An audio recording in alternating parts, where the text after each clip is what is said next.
Let's take a look at today's headlines across Houston. Hello, I'm Len Cannon. A $450 bill left unpaid after two women spent hours being pampered in a Tomball nail salon, then just walked out. Police now looking for the women. Michelle Choi spoke with the owners about what happened and explains how businesses can protect themselves. Yeah, employees here at La Dulce Nail Spa tell me those two women actually sat in these two chairs getting what they call top-of-the-line services. But when it was time to pay, that's when they say things quickly escalated. Yeah, so they were sitting here, number 8 and number 9, right here.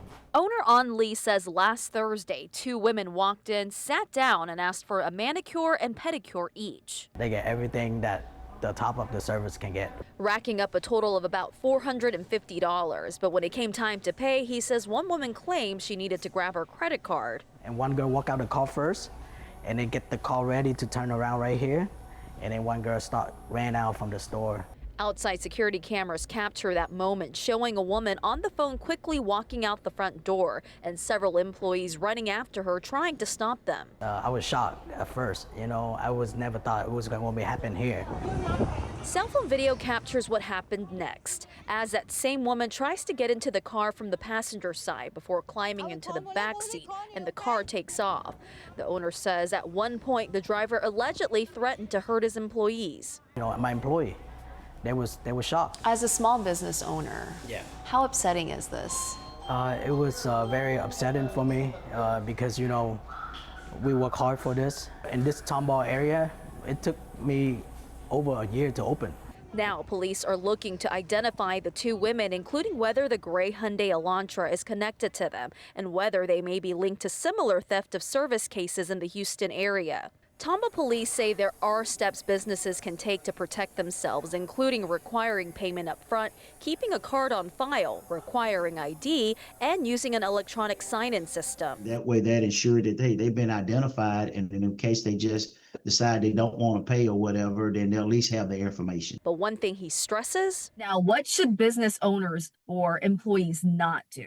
Never ever try to stop people that's fleeing from your business. It's too dangerous and it's too big of a risk for your safety. Advice Lee says he now shares with his staff. Even though law is one point, but the safety is another thing. That's the most important thing. If you recognize those two women, you're asked to contact Tomball Police. Back to you.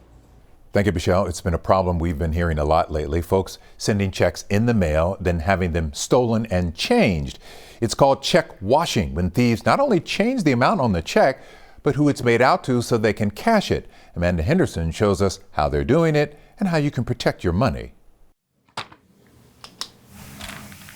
Thousands of dollars can be wiped from a bank account in just moments. We could have paid online, but you have a huge fee to pay it online. So it's a shame. The person had clearly washed the part where I had written it to our financial person. These are just two of the several people who have reached out to KHOU 11, saying they believe they're victims of check washing.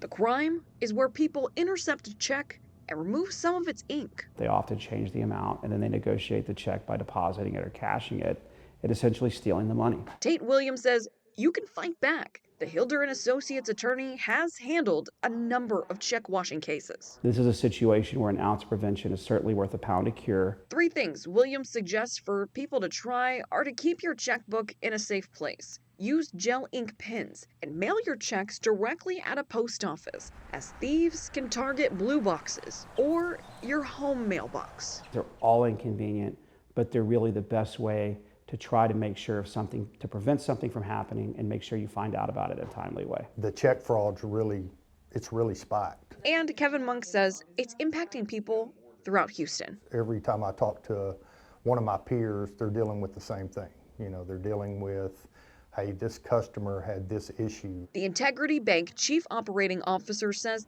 they've trained their staff to spot wash checks. I don't know that you'll ever stop it. The bad guys are the bad guys, but if you can be aware and stay on top of it, at least hopefully we can prevent it. So if your money suddenly goes missing and your bills are left unpaid, Monk says you can work with your bank to recover it. The quicker we can get on top of things, the quicker we can pull the pieces together, then the better off we are. We can reach out to the other bank and see, hopefully that the funds are still there. So if this does happen to you, what can you do? Well, you can call your bank and you can get your money back, but a bank will do an investigation, so it can take some time. You can also file a police report and report it to the United States Postal Inspection Service. So we have links and info for all of this on our website, KHOU.com. All right, thank you. An event aimed at raising thousands for Salvation Army community programs kicking off in Southwest Houston this week. Ugochi Iloka gets a look inside the chic boutique showroom on Richmond Avenue, where high-end fashion is being sold for a good cause. 100% of the money made for the Reflections of Styles event goes towards programs that supports Houston area veterans and kids who need it the most. And to tell us more about that is Captain Michelle Walker with the Greater Houston Salvation Army here. Michelle, tell us a little bit about these programs and what they do and who they help. They're basically just programs that help people with to provide dignity for them, to give them a permanent house, to have a roof over their head, to have a warm bath and a warm bed. We have our Red Shield Youth Centers, which help kids after school and during the summer. It's good just to have these ladies here to volunteer. Speaking of the ladies, we are here with Maggie Austin, co-chair of Chic Boutique. Maggie, you know, there's a lot of great deals people can get here today. I've got a Tory Burch purse right here for $75 that normally runs $400. What other deals can they get here? Beat that. Okay, all right, okay. So what I pulled today, this is fabulous. Just a soft leather Acris jacket. You can pull it up right now. Retails for about $3,999, and it's $100. Woo! You cannot beat that. So shop the whole showroom because everything is spread out through this huge showroom. The Valentino shoes, $100. And then we have a section called New with Tags, and Catherine is in that, and that dress is $40, retails for about $150.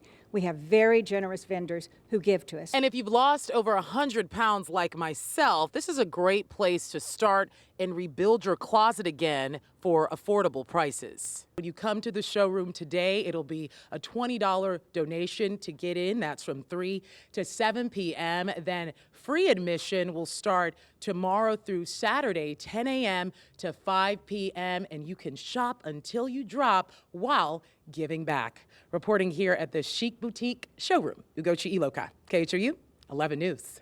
Sounds like a great plan. That's a wrap of your Houston headlines. I'm Len Cannon.